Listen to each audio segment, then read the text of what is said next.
Okay, prove that this here is always a multiple of 4. Okay, now in order to do that, what we need to do is we need to expand all this here, okay, and simplify it to see what we actually get at the end, and to see whether it is a multiple of 4.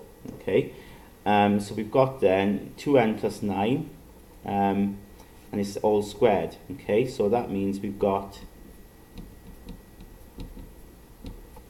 the bracket written twice. Okay, and then of course we've got then 2n plus 4, 2n plus 5 rather, that written twice because it's squared.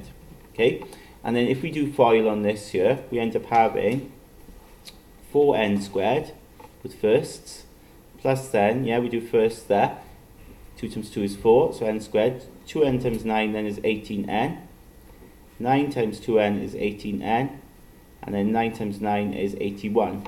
Okay, now we need to be careful with this bit here now, because even though that bracket's straightforward, right, to multiply this out now, we need to remember there's a minus in front of it, and that minus applies to the whole thing, right?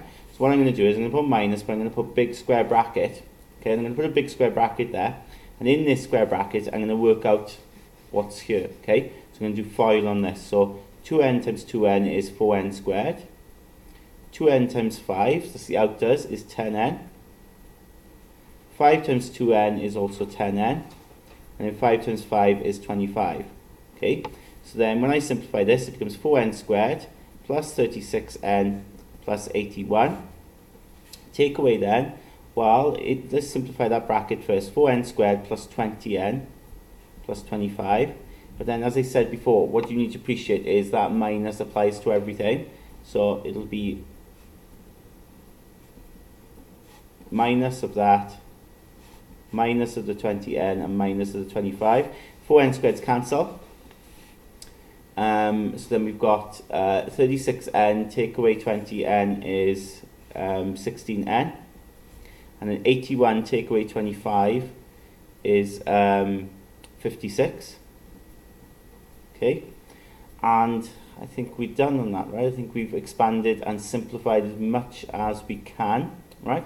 But what you need to appreciate then is actually 16 is the multiple of 4, isn't it? 4 goes into 16, and actually 16 goes into 56 as well. We could check, can't we? So 16 divides by 4, that's obvious, 4 times, and 56 divides by 4, 14 times. Okay, what I can do is I can take out 4 as a factor and put that then as 4n there, and then what was times by 4? 14, I think, wasn't it? Okay, so we've shown then actually this is a multiple of 4. Okay, and we've actually proved it. We've proved it, so and we're done.